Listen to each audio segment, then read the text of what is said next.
Well, I bid you welcome, welcome, thrice welcome to another very exciting episode of The Good Listening To Your Life and Times with me, Chris Grimes, here on UK Health Radio and also in the Buzzsprout podcasting space.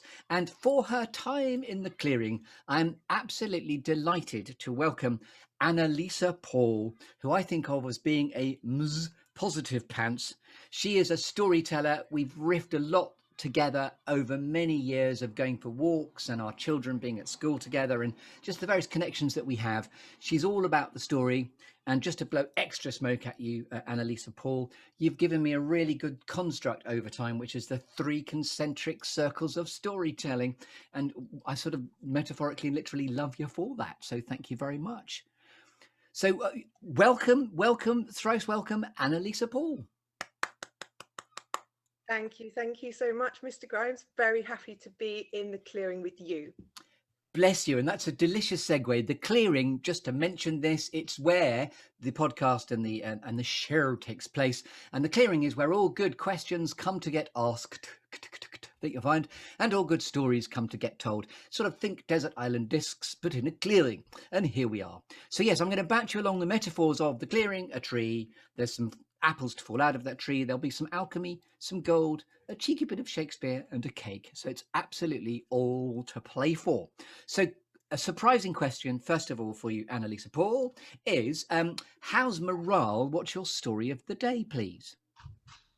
My story of the day is that it is incredibly hot today. It is so hot. It's about 30 degrees, I think, and we're only at 11:14 a.m. So I had spent this morning out with my little black dog, who, as you can imagine, needs to go out very early on a day like this. We had a lovely dewy walk, and I'm now laying back, as I intend to do for the rest of the day. Do very, very little, stay very, very still, because that's a really polite way of saying it's all a bit sweaty here in Bristol today. And by the way, bless you. Chris, you would see me lifting up my arms there, which is maybe where No, you're sweating. I didn't do that at all. If you're watching the gorgeous Anneliese Paul on the Vimeo version of this too, you can take a good butcher's at our conversation as well if you'd like to. And by the way, you always have a room illuminating smile. I'm not just being nice to you, but if ever I see you, it's always like a breath of fresh air. And also, I love your sense memory evocation of storytelling, even with your dewy walk with your black dog. I saw what you did there. Very lovely. Yeah, so keep very, very still as it's very, very hot. That's good advice for all weathers, I think. Not to me. If I've got my water, I've got company. What else do I need? So you're a storyteller, you're a wellbeing coach, you're a creative project coordinator. When I was Googling about you, I saw also you've got a diploma in management, which has no expiration date. No. So it's just going to go on.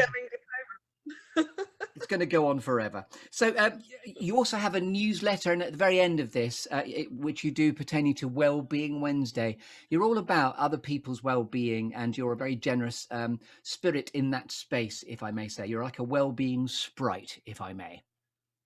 I love that. A trickster has always been my character of choice, and now that you've just aligned me with Puck, I think I have. Very happy. You'd be a very good Puck, absolutely. A playful sprite with I don't know if you've got a wicked sense of humour, but maybe you have, because Puck is he's a little bit cheeky, or she's a little bit cheeky, shall we say. Let's see what airs itself in the clearing, Chris. So do you know what? I like you. You're doing delicious segues because you know that I'm trying to curate a 45-minute story with your time in the clearing. So Anneliese Paul, you are all about the story, and I sincerely admire you and thank you for that, because as I say, you've given me something very rich over the many conversations we've had, and I would invite you to tell the 3 concentric circles of storytelling story at some point, because it is indeed your construct. So a clearing then, let's get going. Where is a clearing for you, Anneliese Paul? Where do you get clutter-free, inspirational and able to think, please? Well, I have been thinking about this, and I've been thinking this may be a very odd answer, but I actually feel most clearest in between things. So in the boundaries of things. So at the spaces of change between the inside and the outside, or between the calm and the restless, in those moments where you're transitioning that's where I feel really clear. And I mean that in the kind of, my mind feels sharp, I feel ready. And I think it's that kind of gazelle moment when you're, you know, a gazelle maybe, or a deer. We should talk about deers. We don't have gazelles in this country. Deer. Let's say a deer, a roe deer, ambling through the forest, and you get to that boundary where there's the clearing, and all of a sudden you're sort of alert, aren't you? And you're poised and ready and taking it all in. And I think that's why I love that boundary space. And then I was thinking, well, how do, you know, how can I really kind of make that into a visual thing, or help people to understand that? But I think trains, Chris, trains. I went on a train for the first day in months and months and months on Friday it was. I went on a train just from Bristol to Bath, so very short train ride, about 15 minutes. And I love that kind of real, like, it just sort of wobbles, doesn't it? It wobbles, and you've got the slow kind of clunking thing, and there's countryside's gently unfolding past you, and then you go into some light industry, and then all of a sudden you're at a stop. But in that space between, you've just had to sort of sit there and watch the world go by, and that for me is clearing. It's really calming and gentle, and I love it. I love the idea of it being the segue between moments or pockets of activity. So there's the calm before the storm. You didn't say that explicitly, but I'm hearing just the idea of a segue. I wonder if you'd enjoy riding on a Segway, those new devices. But also I loved your Good, idea. I would love that. I'd love that. And I love the idea of, you talked about a deer, you know, in the thicket just before the clearing. And there's something about the sunlight of the clearing that's drawing us towards it, which is really lovely. So I find that delicious and very relatable. Thank you. Yeah, no, it's fine.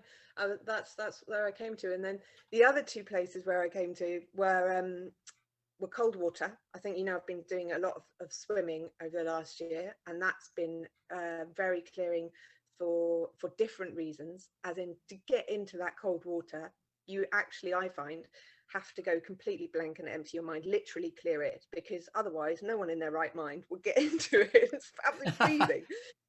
It's that moment when you're at the top of the steps going, oh, why am I doing this? I really don't want to. And you'll never, ever take that step into that cold water unless you totally clear out your head and just do it without thinking. And I love that. And I love that about improvisation, as you know, too, is kind of just stepping into the unknown. I suppose there is a link there, isn't there, between the deer and stepping into the unknown? Yeah. And then the also the sleep is another transitional space which I love.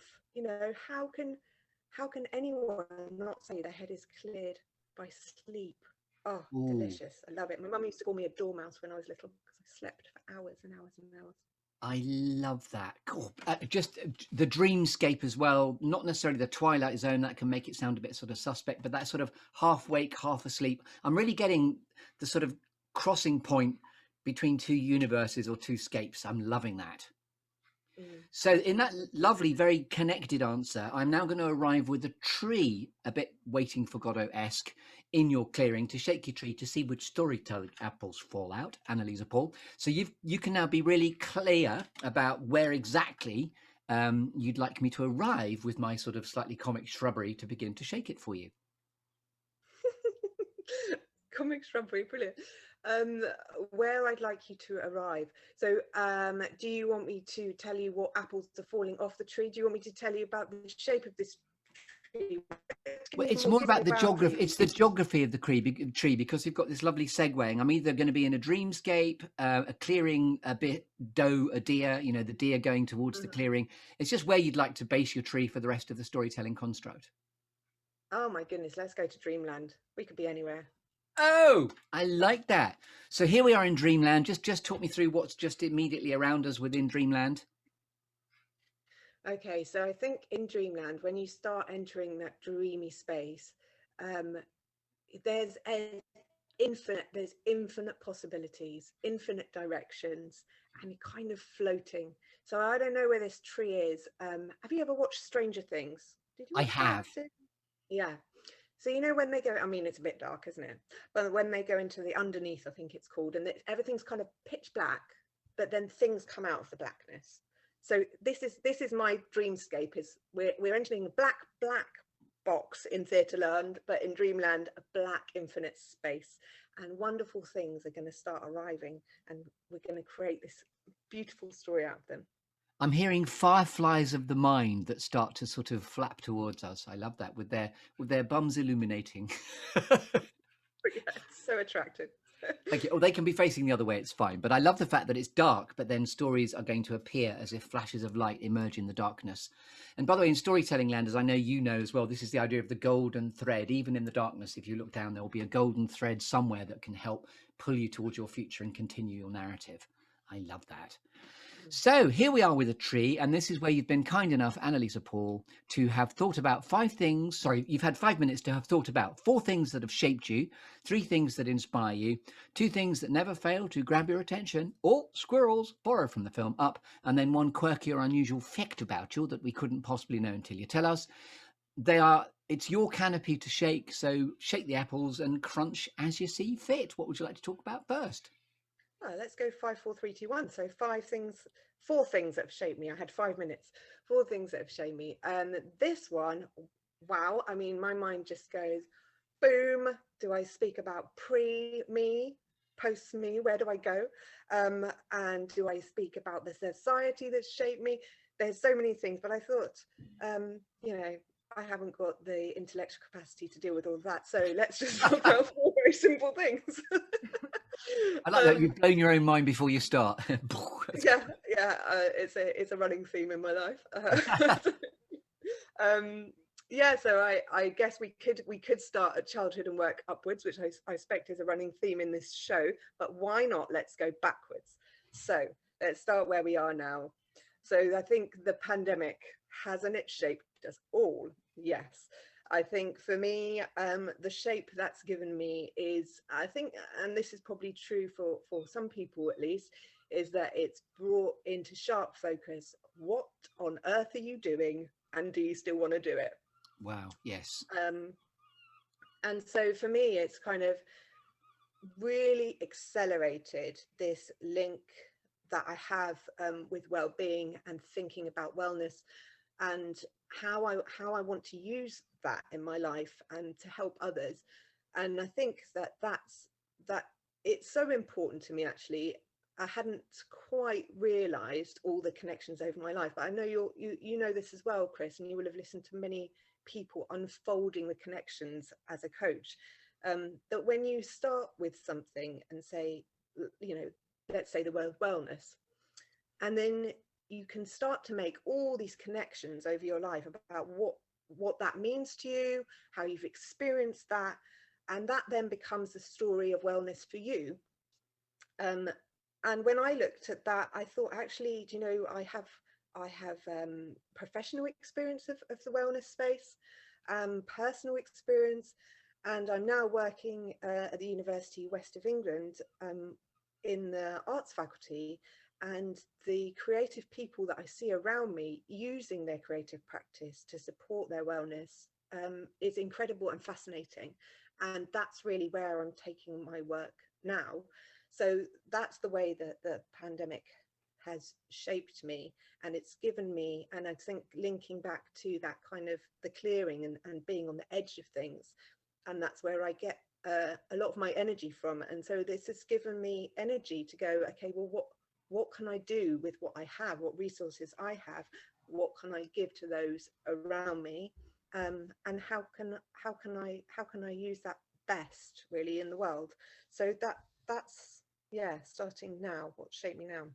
And I love the founding principle there of you saying, what on earth am I doing, and do I still want to do it? That's such a really brilliant sort of reckoning point. I love that. Well, I think it's a question, you know, I mean, if it's not too massive, I think you should ask yourself in the shower every morning, what on earth am I doing? And do I still want to do it? Because quite often, you know, we kind of live in this routine or like habitual way of living.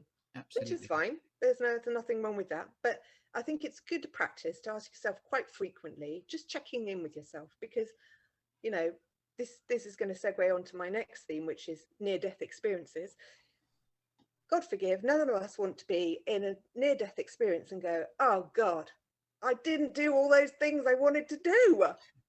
you know, and I think that has come from the other things that have shaped me, which are near-death experiences. Tell me more. Tell us So more. these are my own near-death experiences and those of others around me. So we're going to sort of jump back to childhood now.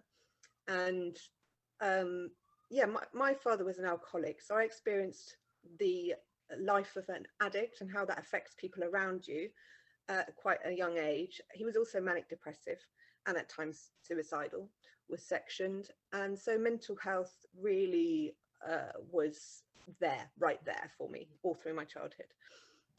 And that for me is was a really big learning in near-death experiences, not just with the suicidal nature of it, but I think in addiction as well, not quite being there and kind of almost giving up, that kind of giving up very early on.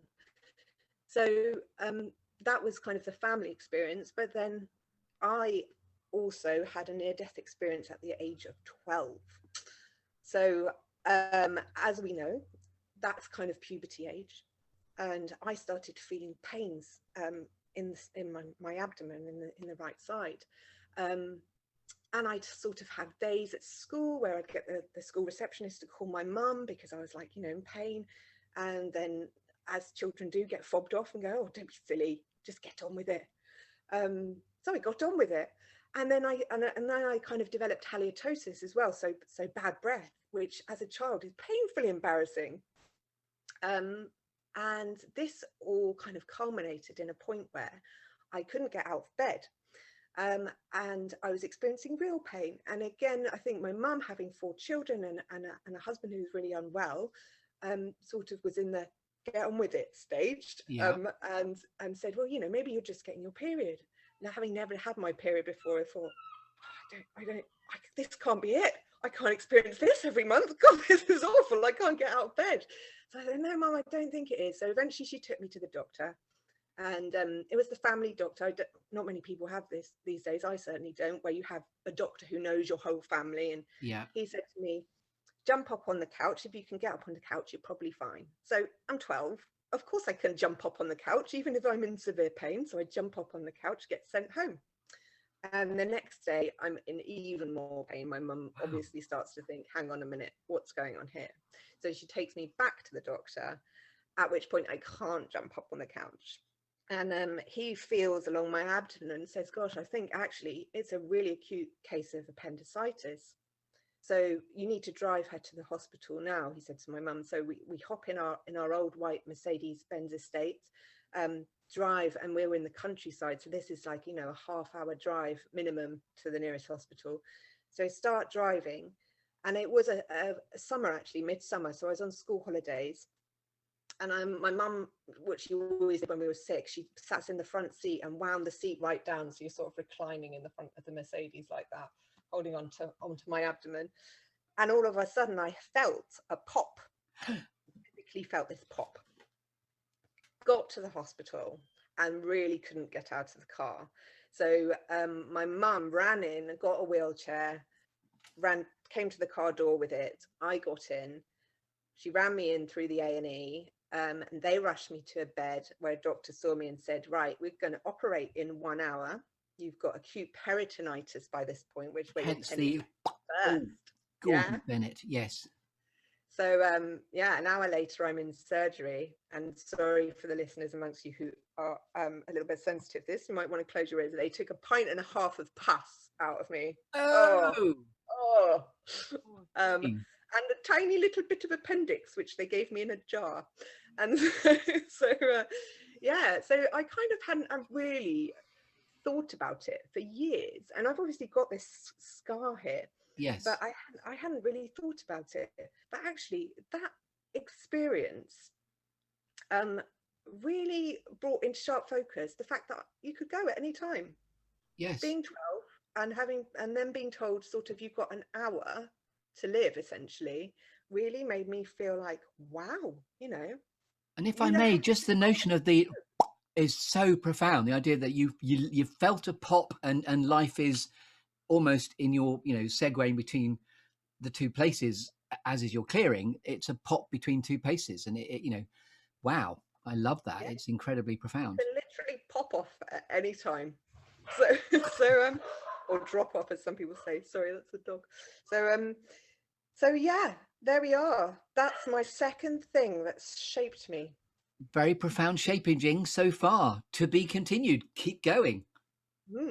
So obviously, loving stories, I contrast near death with life, the fullness of life. And God, I love it. And I hope I am here for a long, long time. I don't intend to retire. I hate it when they ask you those questions on financial stuff. They say, what will be your retiring age? I don't have a retiring age, because I intend to do what I love forever. I think if you're a creative person, why would you end that? Exactly. Yeah, so that my and I'll come on to creativity, which is the fourth thing that shaped me. But life, as you know, Chris, because you have children as well, and having my children, I'm sure many people have come on this and said that shaped them. If they haven't, I don't know why, because children are just the most fantastic bringers of life.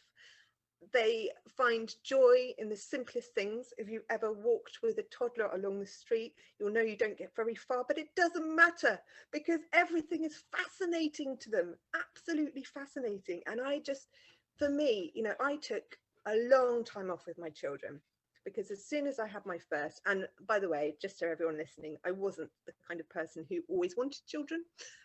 It was an accident, I know, but it was a lovely and very happy accident. And when I had my first daughter, I realized, even though I was in an executive job at a young age, was the business manager, which is where that management thing comes from. Yes. Business manager for the Sanctuary Spa, which was an all-female day spa in the centre of Covent Garden, was quite a big deal at the age of 26. And I had this beautiful baby, and I just thought, you know what? I'm never, ever going to get this time back, ever. And probably because my appendix popped at the age of 12, I knew that I would never get this time back. And that was more important than anything, any career or any financial reward or anything. And so, I had a chat with my partner, and we essentially decided to live off lentils, and I would stay at home. Love that. And by the way, what a great expression. Can I just say, what a great expression, live off lentils. The humility in that is so lovely. Because it's hard, you don't have the things that other people have if you choose to be a stay-at-home mum. You can't have the flashy holidays and the cars and the house.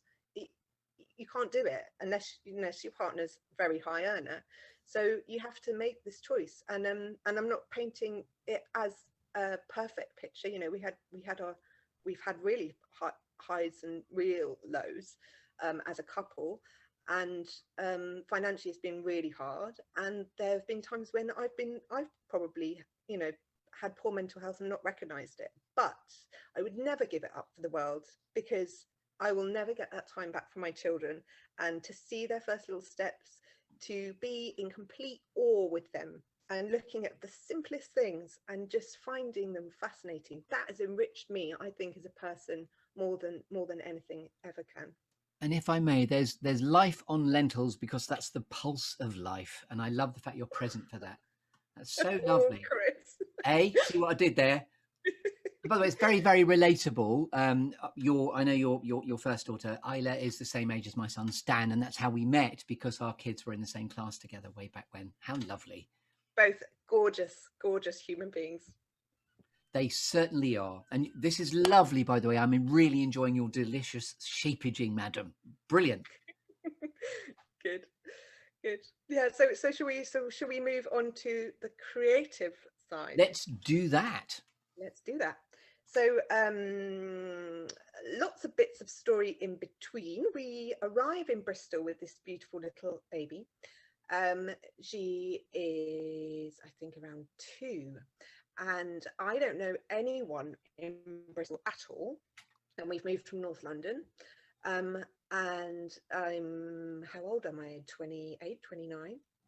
And Anthony is busy making work connections and doing the work thing. And so I am with this baby, and we're wheeling around the buggy. Well, I'm wheeling around the buggy with her in it, and we're exploring Bristol by foot because we don't have a car. So we're just walking for miles probably every day. I mean, now I zoom around Bristol and I think, God, we really do walk for miles every day. But great way to discover the city. And it's that kind of city, isn't it? You can walk it. So Yes. yeah, that was a fabulous way to discover it. Anyway, so I'm walking up to the Downs with Isla in the buggy, and I walk past the Bristol Old Vic Theatre School, and I think, oh my gosh, this is it, the place I was meant to go. And I just feel, do you know, have you ever felt that kind of magnetic connection to someone or something? Absolutely. Yeah. So I just feel this magnetism, and then I start walking that way a little bit more, you know, maybe a couple of times a week, and then a couple more times a week until it's every day. And I'm looking in the dance studio windows, thinking, oh, I wish I was in there. And then I just thought, you know, I have had this chip on my shoulder at that point for many years, from the age of 16, when I was asked, what are you going to do with your life? And I said, I want to be an actor. And the harsh comment back, I feel, was, well, that's never going to make you any money, so you better think of something else. So I kind of was shut down, and I resented it for a long time. But at that point of magnetism with the Old Vic Theatre School, I thought, well, you know, you don't have to blame that on someone else. You can do something to change this. And then you go through the whole, like, oh, but I've got a little baby and I don't have any money, blah, blah, blah, blah, blah. This is crazy. What am I going to do? But I thought, well, just go in, take that first step, walk in that door and ask. And so I did. And discovered that, of course, the training is incredibly intense and incredibly expensive, and it wasn't for me. But there was an option, because a couple of the teachers had fantastically put together a course for people like me, for people who wanted to study with the best of the best in a place that was totally suited for it. And it was an evening and weekends over 2 years training for actors.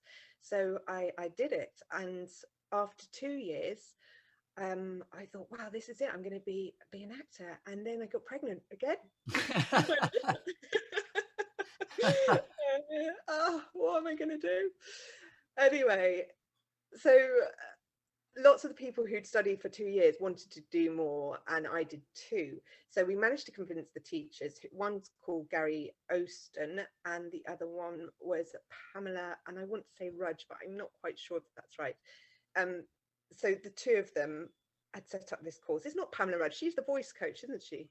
I believe so. The name's familiar, Yes. but I'm not sure. I was going to ask you who the teachers were, because obviously I was jammy enough to go there myself, to the Old Vic Theatre School. Yeah. So I was wondering who the people were that set it up. Yeah, no. So it's Gary, and I think she was called Pam, and she was the movement coach, and he was voice. And then we also had song and dance and everything. So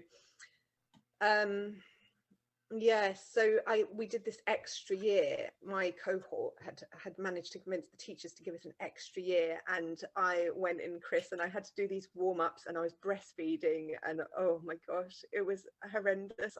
You know, if you've ever breastfed before or known people who breastfed, it leaks, and let's just say that it leaks.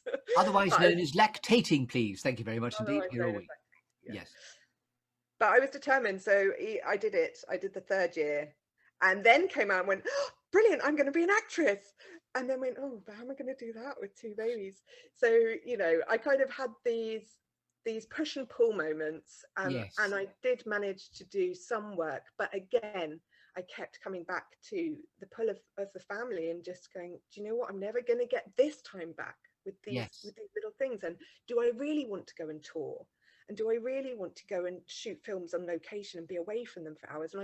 And I've got a wonderful sister-in-law who's a film producer, and she, you know, is amazing at all the things she does, but she does have to spend periods of time away from her children, and I didn't want to do that, so I made that choice. And life is all about choices. It is. But I learned amazing things, which I do believe I use day to day anyway. And I think one of the which I know you love as well, but one of the tools I use every day is yes and, because the power of that is incredible. And I know you talk about it a lot, so let's talk about it together. Everyone should say yes They and. should.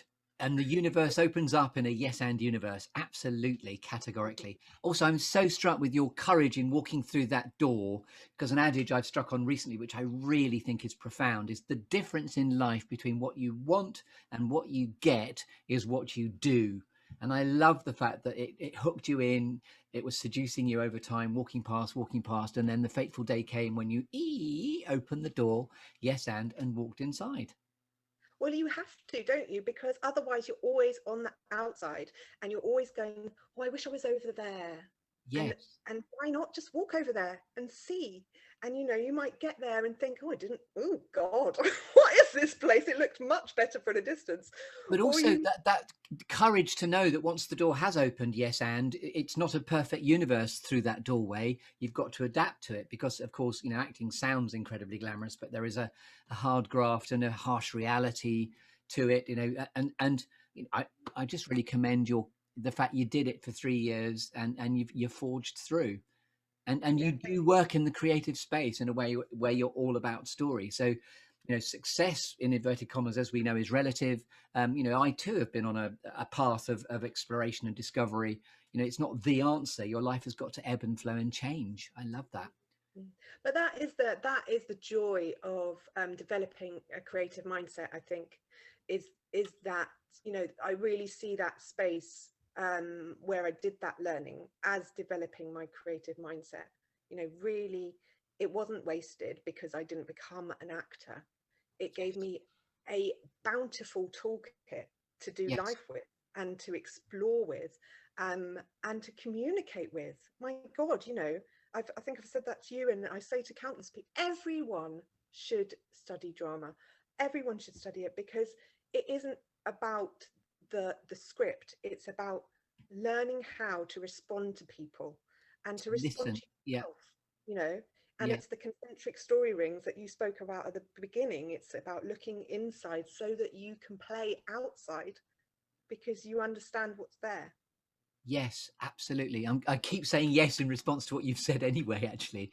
And as we know, the opposite is that as grown-ups, particularly, we're much more hardwired to no but, no but, no but, as we self-limit ourselves.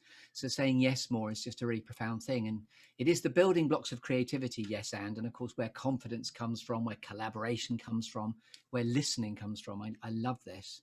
Mm.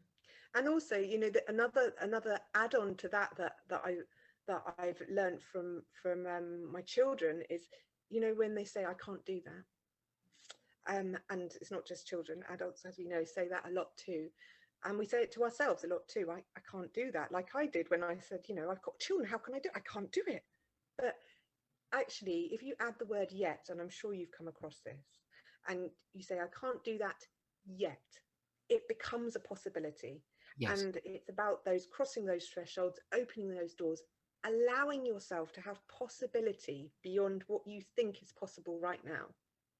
And again, there's that lovely bridge coming full circle to your clearing of itself anyway, that idea of the threshold between one airlock, one reality and the other. Yeah. It is, And it's yeah, looking around you, what is here, what is now, but what lies over there, yes, and you have to walk across it to find out. indeedy doody. And Annie, if I may, I'm really, there is a time dynamic to what we're doing here. And I've got an instinct, which has only happened once before in the curation of the Good Listening To show, is I'm pretty sure that we're not going to be able to get us through in time in a really good way. So I would like to invite us, if you don't mind, to do a part 1 and a part 2. Would that be okay Oh, with you? that sounds fabulous. I would love to do that. Thank you. Because we're actually just at the point of finishing shaking your tree. Hmm. And there's much, much more juicy apples, crunches, akimbo to come, because we've also then got to go through the rest of the shapages. And then there's the alchemy and the gold, which you're giving me by the bucket load. There is the cheeky bit of Shakespeare, and there is a cake.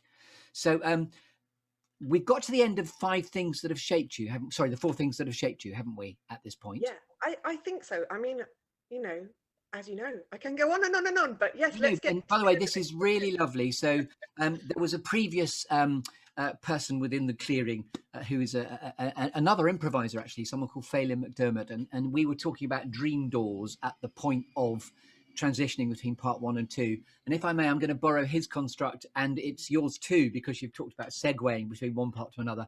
I'm going to use a dream door again, please, ladies and gentlemen, to segue between part 1 and part 2 of the Good Listening To show here on UK Health Radio and as part of the podcast space. Eventually, when you can hear the lovely Anniliese Paul in a wanna, because I will put the whole episode together as one thing on Buzzsprout. So because I think we've come up to time already, you've been listening. Anything else you'd like to say at this point, just before we segue using the dream door between part 1 and 2? I am opening that dream door and I'm stepping through it. I'll see you on the other side. So you've been listening to the Good Listening To show. So until part 2, to your good health and goodbye. I'm just going to stop recording there. So we're still here. Welcome to part 2.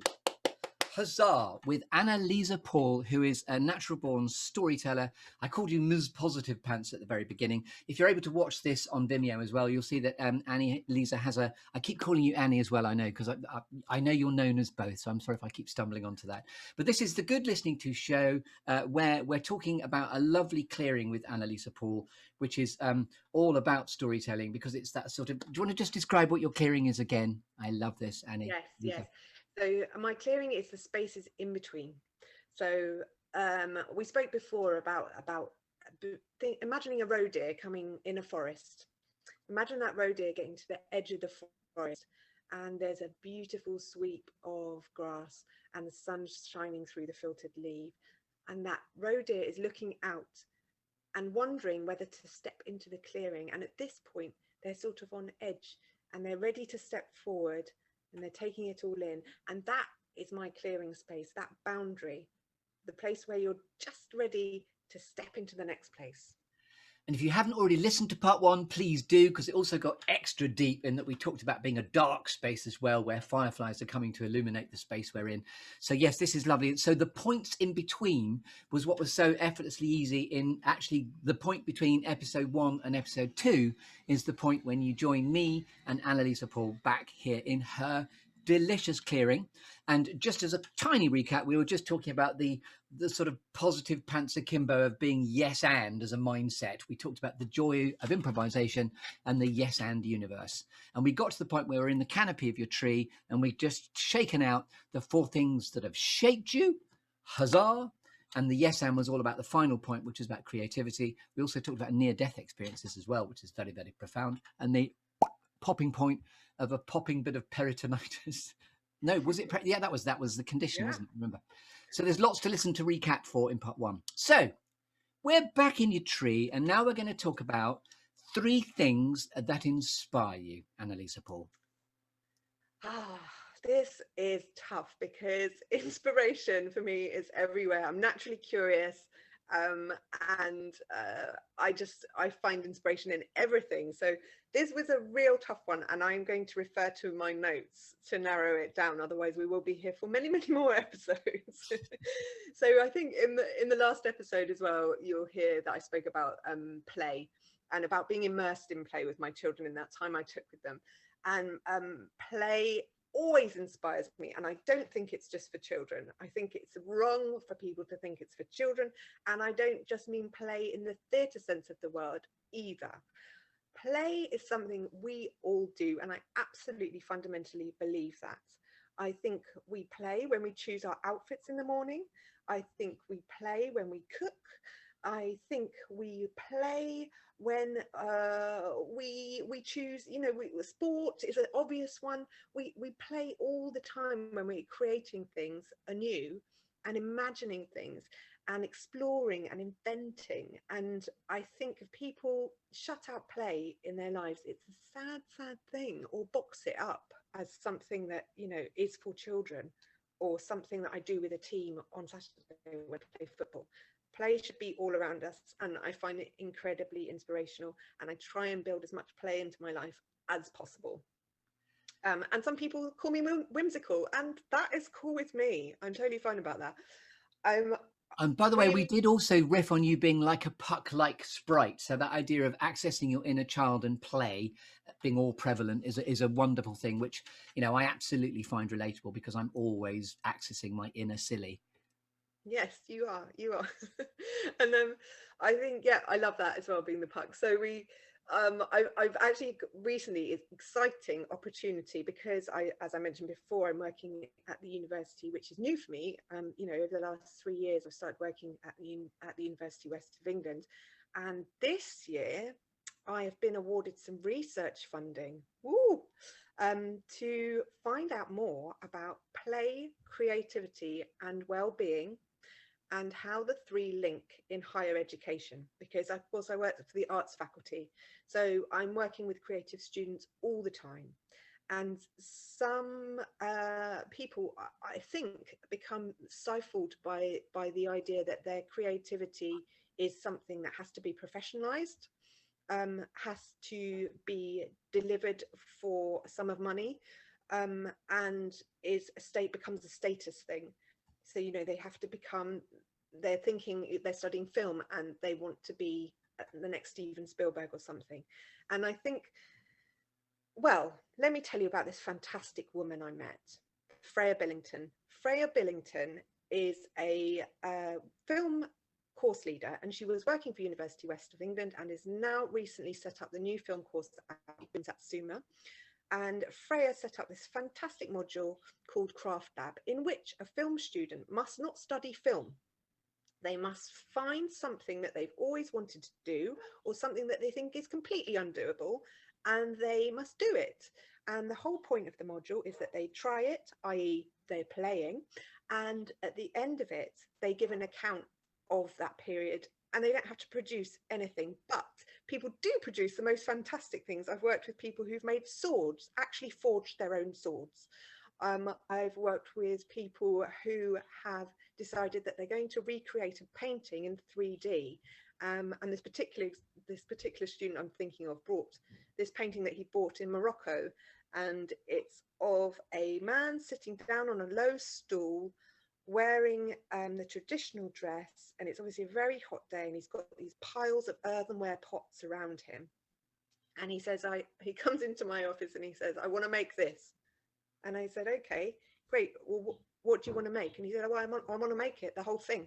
I'm going to dress up like that guy, and then I'm going to build the stall, and I'm going to throw all those pots so I can sit in with them, and I'm going to become the painting. Wow. I know. So this is what this play module is all about. And I was like, well, let's do it. Yes, let's do it. So got him on a wheel, got him throwing. He obviously realized that wasn't going to happen in the time he had to have the module, but he still went for it, and he made what he could, these wonky shonky pots.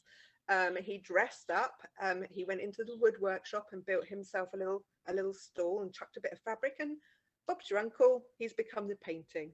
I love that. And also just the notion of, I'm just going to throw a few pots out there. So get on a potter's wheel and start throwing pots. I love that.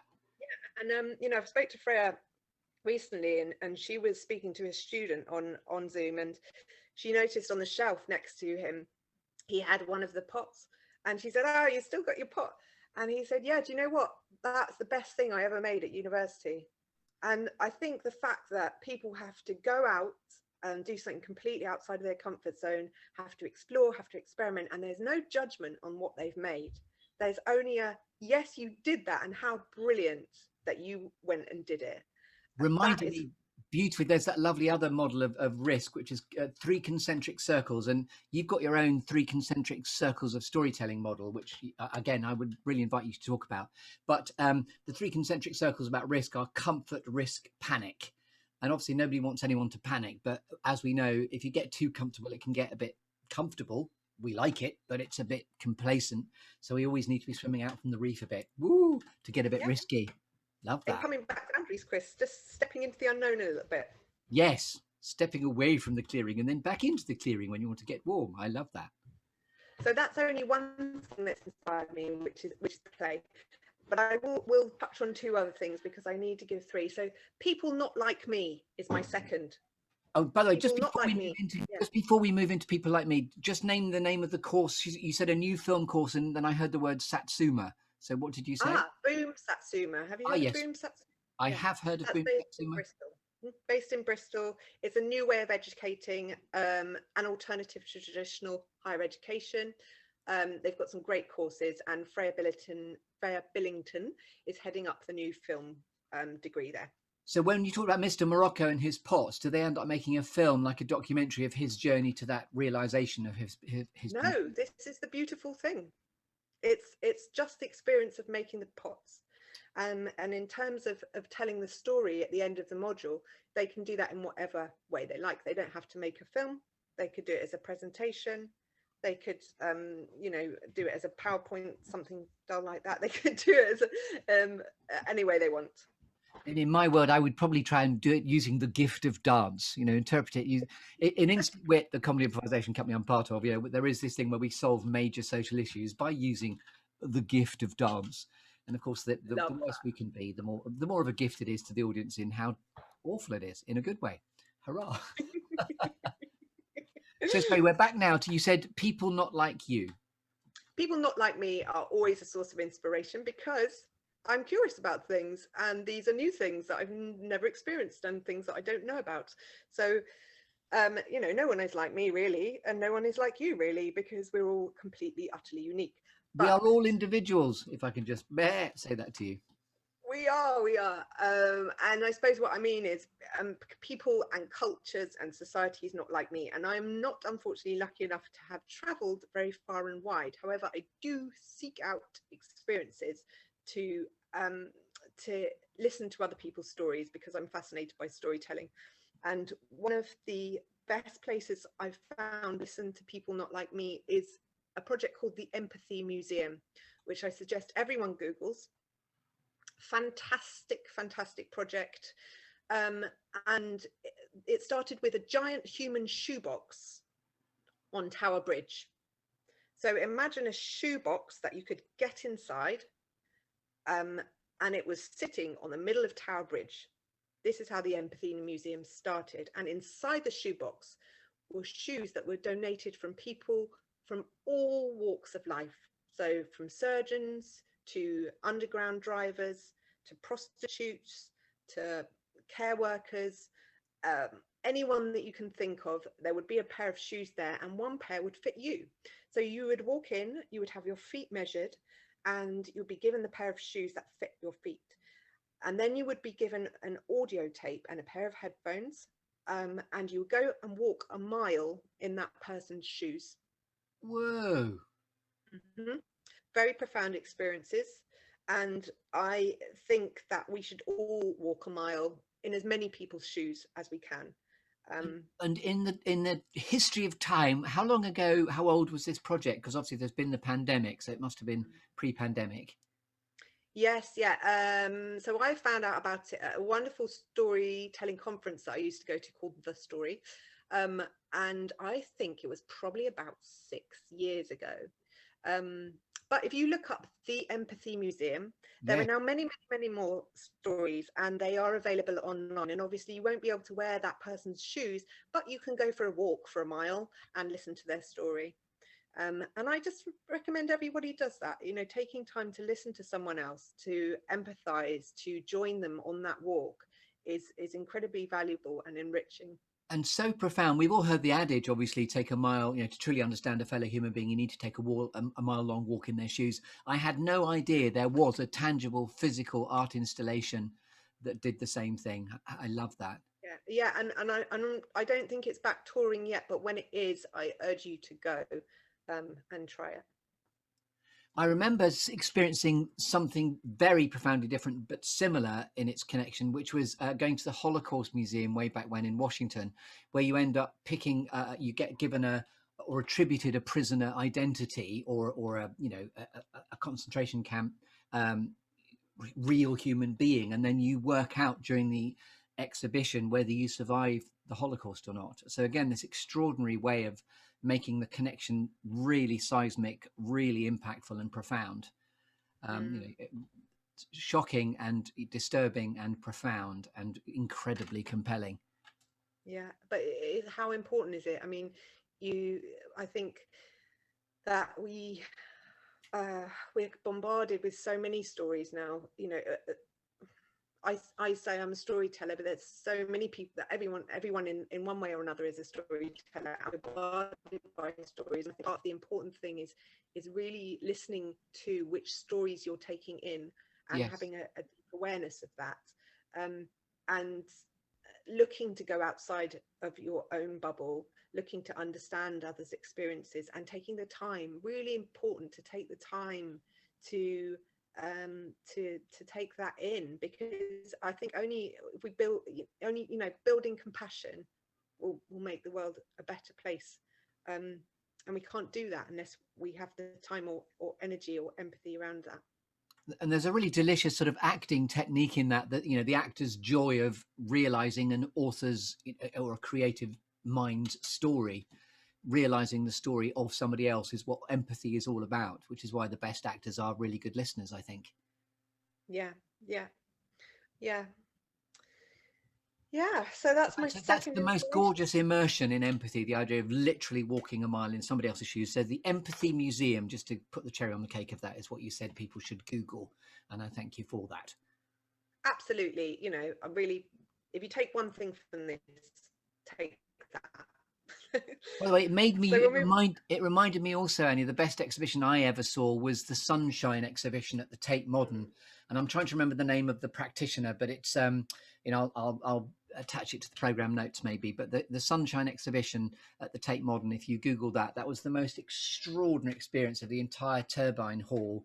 Did you see it, by the way, what I'm talking about? Yes, I did, and I am also terrible with names, but yeah, I also found it incredibly profound, and I think that if people Google it, they will see how they will see the Turbine Hall, covered with bodies of people just lying, bathing in this sunlight.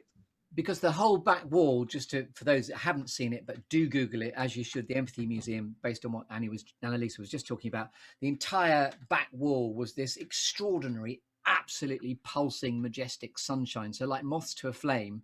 And then the really clever thing I remember in terms of interacting with art was the ceiling, about 300 feet up, was all paved, you know, all tiled with mirrors. And it just made people go, oh, and bliss out as we all lay there. And they didn't say come in and lie down, it's just what people did.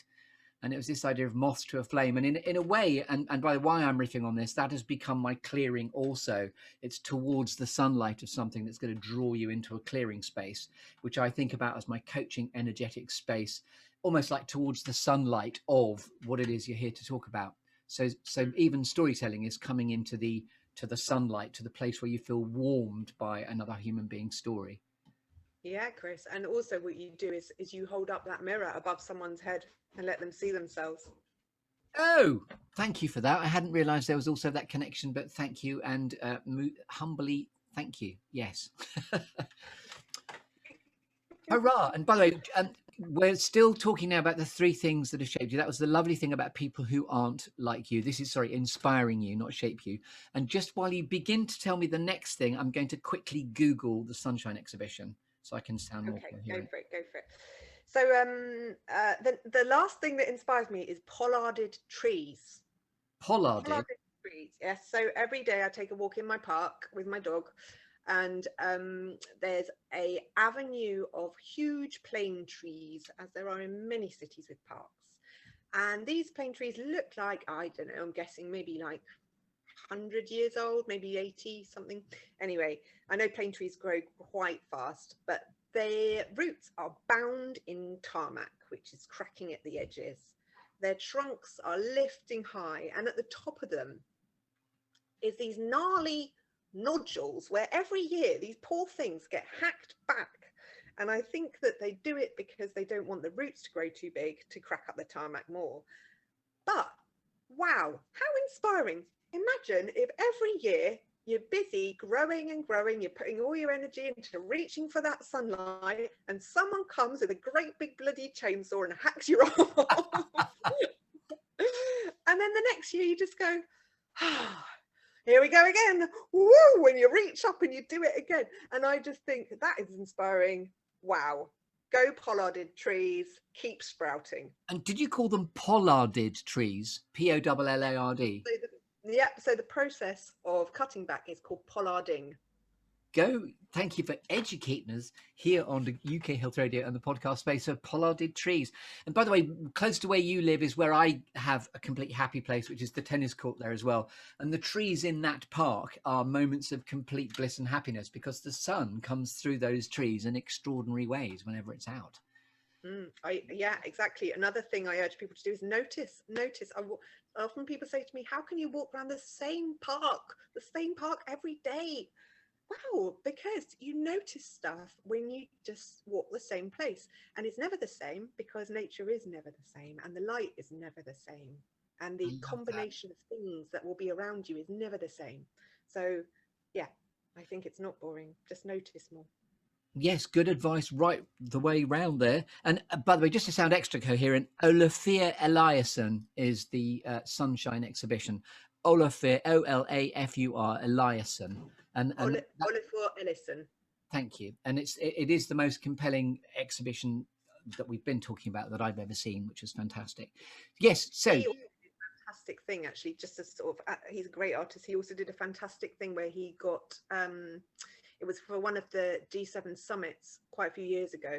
He went to the Arctic and brought back enormous pieces of iceberg and put them in, I think it was Copenhagen, or it was wherever the summit was, put them there so that the world leaders would see the ice melting really in front of their eyes. Wonderful. Yeah. Anyway, sorry, just wanted to add that in there. That's a brilliant yes and build. See what you did there on something else extra brilliant that he has done. Fantastic. So that was my three things. I think pollarded trees, play, and people not like me. Lovely. Great tree shakeage. Now we're on to two things that never fail to hoot squirrels grab your attention. Here we are with Anneliese Paul. Delicious food, Chris. Delicious food. I am a foodie, unashamedly a foodie. So to illustrate this point, we were on a family holiday in the south of France, and we were driving through the countryside on a lovely, warm, summery day, not particularly looking for lunch. However, we turned left on the corner of a big field, and just on the corner of that big field was a lovely sort of bistro place. And it was probably about 11:30 a.m., something like that. We turned left and we had all the windows down, being a sunny day, and this waft just made its way into the car, and all four of us sitting in there went, oh, that smells good. And no sooner had we done that out breath, I was driving, by the way, I put my foot on the brake and I put the gears into reverse, and I reversed back to the bistro. I pulled into the car park and I walked through that door, and I said in my poorest French, avez-vous une table pour four? Or quatre even. And the lady looked at me and of course replied in French. I couldn't really understand. Anyway, after some hand signals and stuff, we understood that she would sit us down for lunch. I'm assuming she said we, as in we do have. She said we. She said we. We do have a table for four. And she sat us down, and it was very old-fashioned, and it was the plat du jour, so there was no choice. But it was an incredible lunch, and we still talk about it in my family today. And that is delicious food will always grab my attention, will even make me reverse down a road and enter an unknown place, order in my worst pidgin French to get that food. Do you know what, that sounds like a perfect day, the perfect meal, as you slam the brakes down, clunk into reverse and go screaming in for your table for four. I love that. Yeah. The stuff of legends, a lunchtime legend. Stuff of lunchtime legends. The other thing is song. Song, just human voice and singing just gives me absolute joy. And I've got to say that I don't even really care if the person singing is completely out of tune. I love the fact that people use their voices, because I think it's like you were speaking about dance earlier. Dance and song are within all of us, and just bring absolute joy and resonate the body in ways that you can't imagine until you do it. They will lift you out of any dark, dull places you are. Try it. Yes. Just try it. Open your lungs and sing. Give yourself a little jiggle. You'll feel better. Make your heart sing. And by the way, you've just this morning, I was at Ashton Fruit and Vegetable in North Street, and what I love about that, there's always the radio on, and one of the very nice chaps that's there as a sort of constant for your fruit and veggies, completely and utterly, and I mean this really kindly, you won't be listening anyway, but utterly tone deaf. And I really love the fact that he always sings full throttle, but it's always the wrong tune, and I love that. It's very entertaining. You're not talking about the East Street guy? No, I'm talking about North Street, opposite the deli. Okay, good. I should try that one. I'm thinking of the East Street man. Do you know him? Get your raspberries. Don't know. I don't know him, but I know it's the chap who's called. He's Mark's brother, because I don't know the chap who's singing tone deaf, but I think of them as Mark and tone deaf. I love that. But get your raspberries. Yes, sorry. No, sorry. So song, but not necessarily out of tune, but just let your heart sing is what we're talking about here. Mm-hmm. Those are the squirrels, always full throttle singing, and the joy of saying. Lovely. Now I believe we're on to one quirky or unusual fact about you, Anneliese Paul, that we couldn't possibly know about you until you tell us. It may surprise you to know, Chris Grimes, that I am the proud owner of a small piece of Bavarian forest in Germany. Ooh. Go Strange you. but true. So tell us more, please. So I am half German, and this piece of Bavarian forest was given in a dowry to one of my ancestors. And over time, the piece of forest has been divided as people have inherited it. But I went to visit as a memorial service for my German family, which had been set up by the forest people. It's all, I mean, it is all incredibly traditional living there. It's really sort of deep in the countryside in Bavaria. And my family flew out because the woodsman called Herman, who we fondly called Herman the German, he had carved a huge cross in honor of my family in Germany. And it stands on this rock in the Bavarian forest, in our piece of forest. So we had to go out for this memorial service. There's no access up into the forest. It's really, really sort of gnarly, big rock riverbeds. And you drive up in this incredible thing called a unimog, which is like, makes a Land Rover look like an ant. It's got enormous wheels, maybe like, 6 foot plus high. And it drives up riverbeds, and then you get up to the top, and there is a clearing, Chris. There's a clearing in the forest. And they'd set up this huge fire pit. Of course, they were grilling sausages aplenty on top. There was loads of beer, and people literally were coming out of the trees. And it was just the most incredible experience to be in this forest, which has been handed down through generations and generations of my family. It was quite an overwhelming experience, actually. And so I couldn't geographically show you, oh, this is my little piece of forest. But yeah, my name's on deeds, and I own that. Go you. So you beautifully described them as being the forest people that came out of the canopies that day, complete with sausages, beer. It sounds like a heaven on earth place. So could you find it again without the use of that vehicle? What did you call the vehicle? The Unimog.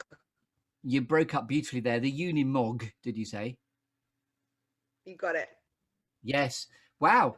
So how long ago did we have our moment in clearing with your Bavarian cross? Oh, I think maybe eight years ago, something like that. And it's protected to this day because you have the deeds of it and the forest is still there. It sounds epically big because of the scale of the vehicle that gets you there. It does, doesn't it?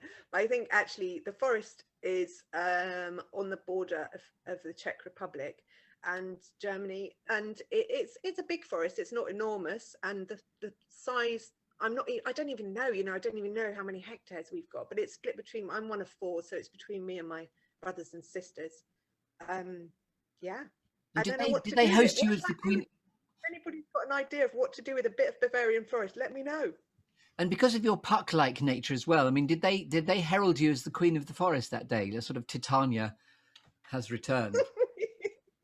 I didn't want to take up too much space. How lovely. I certainly gallivanted through the forest, and there's wild blueberries there as well. So I did consume a lot of little blueberries, and yeah, just enjoyed myself. It was good. I love that. That's a very cool, unusual fact. Thank you very much indeed for the Bavarian forest. So what's your German, if you weren't to be married and called Paul, what would your Germanic name be? Oh, well, I'm not married, and Paul is my German name. Ah, yes. So it's Anneliese Paul. And Anneliese Paul. Yeah. Anneliese Paul. And I like the fact you talked about Herman the German with his sausages and his big vehicle. Perfect.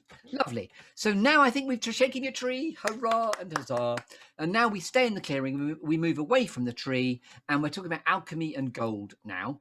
When you are at purpose and in flow, Anneliese Paul, what are you most happiest doing, would you say? This is a tricky one, and I've got to refer to my notes because I had to think about, because I get I do get a lot of joy from life. So I think I'm probably, that noticing thing that I spoke about. I think when I'm on a journey, and we spoke about being in transition and being between 2 places, so either walking or on a train or somewhere where I can really notice things, that's where I feel most in flow. And in terms of purpose, what do you want me to say about that? Purpose is the idea of when you are here to reveal what you do best for the world, with the world, alongside the world. What are you here to reveal? It's also rather deliciously called the diamonds beneath your feet. What are you here to reveal to the world? So not just when you are personally at your happiest, but when you're revealing your purpose. Yeah, purpose is an interesting one, and I'm asking you what you want from that, because I've worked with people as a storyteller to try and help them understand their purpose, and that's kind of taken a bit from the Simon Sinek's why idea, and I kind of gone off the idea, to be honest, because I feel that purpose can change. Purpose can and purpose maybe comes from other people's perception, Yes. rather than mine of myself. I feel like I am working towards my purpose. I love the Japanese idea of ikigai, which I'm sure you're familiar with, and that It's that is always energetic working. intersection point between what you love, what the world wants, and how you can add what it is or bring what you do is the ikigai. So again, that's worth Googling if you don't know about that. Yeah, and I feel like I'm on a constant journey towards that. And the ikigai concept is that you will never, there's very, very few people in the world who reach that point of absolute alignment with their purpose. Definitely, it has something to do for me with being creative, with helping others to realize their creativity, realize the deep well of resources they have to support their own well-being. It's at some sort of intersection between those things. Love that. And by the way, I loved your observation that it's often about how others perceive us in terms of purpose. During the pandemic, in the logo of the Good Listening To podcast, it's because a friend who I hadn't seen for ages screamed to a halt with his son behind him. And as they rode off, having had surviving the zombie apocalypse stories, the son said to his dad, "Who was that?" And he went, "Oh, that was Chris." And he said, "What does he do?" And I happened to overhear. And the dad said, "Oh, that's Chris. He's a motivational comedian." And then off they squeaked. And as I was left there in my own clearing of that moment, I thought, boom, I'll take that, because it's about using comedy and happiness and optimism and perspective to be a motivational comedian, and it's there to help people. But that was not my moniker. That was somebody else telling me what I brought to the world, which I thought was very insightful in a way that I'd never have stumbled upon that maxim for myself. Yeah, I mean, it's so much easier as well to ask other people, what do you think I do? Or, and Yes. just listen to their responses, or how did I help you? And just listen. Yes, And that often tells you a lot more than you can ever work out for yourself by going round and round in your head. absolutely. And by the way, we're segueing now beautifully into Beyond Alchemy and Gold. We're now going to award you with a cake, Anneliese Paul, for gracing us with your presence here in the Good Listening To show and podcast Clearing Your Life and Times with me, Chris Grimes. And so this is, again, a deliciously rich metaphor whereby the cherry on the cake is yours to interpret. It can be stuff like a favourite inspirational quote that's always given you succor and pulled you towards your future. What's the best piece of advice you've ever been given? It can be some, all, or none. And then what advice might you offer to a younger version of yourself? And then here comes the cheeky bit of Shakespeare, inspired by Shakespeare's All the World's a Stage and all the men and women merely players. How, when all is said and done, Anneliese Paul, would you most like to be remembered?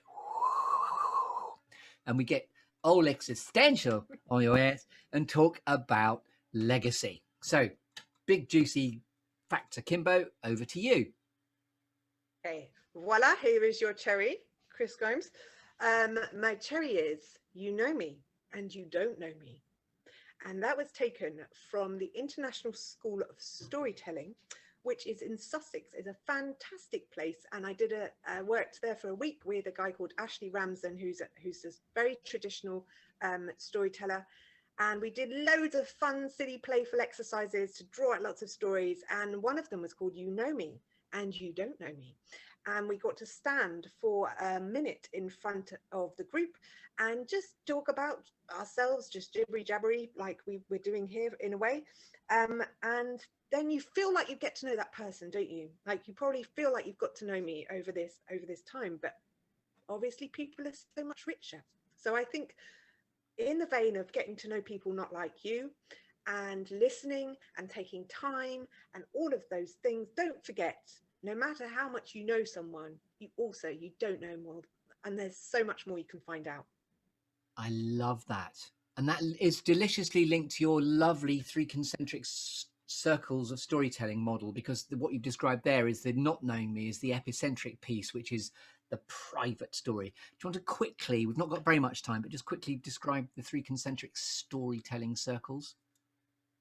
Okay, so as Chris put his hands together like this in a fist, let's start with that. So in the very center, you imagine a dartboard. In the very center of this is your private stories, the ones that you don't tell anyone, you may not tell yourself.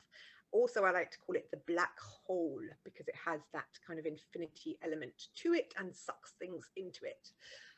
The next one is your personal stories, and these are things which are close to you and you may share them with only a few people, so your nearest and dearest. And obviously there's a proximity to the black hole, so there'll be things that are more personal and things that are less personal, which will lead you into your outer layer, which are your public stories.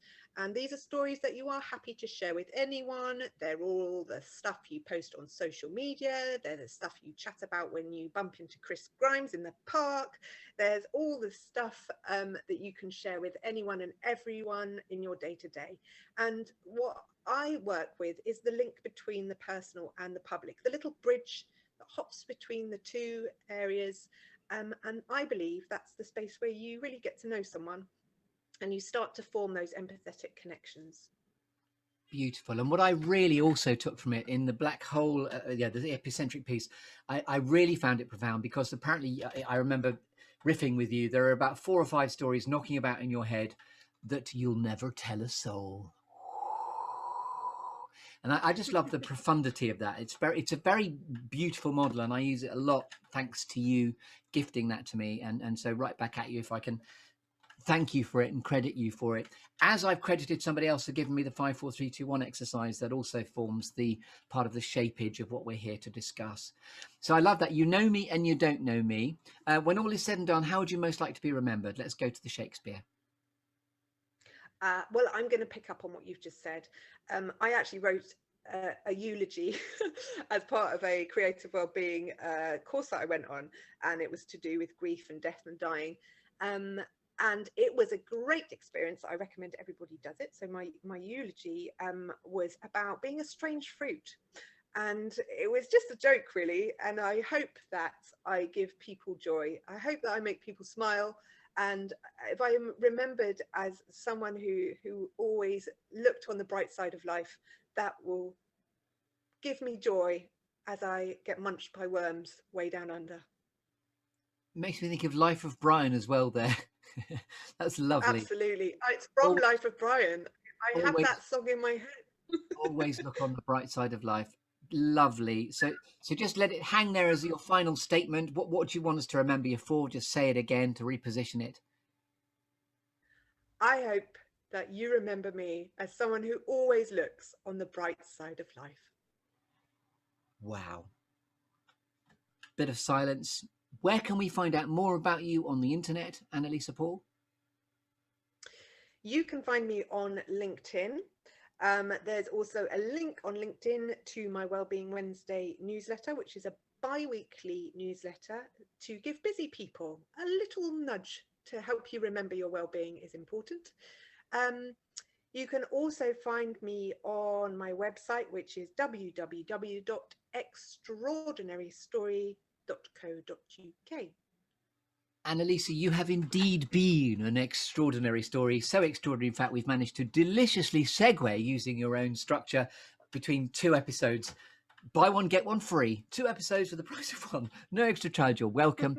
You have been listening to the delight and lovely friend, I'm proud to say, Anneliese Paul. This has been me, Chris Grimes, on the Good Listening To show, Your Life and Times with me, Chris Grimes. So until next time, come back to the clearing for more delicious stories. To your good health. And anything you'd like to say finally, Anneliese? Thank you for listening. And good night.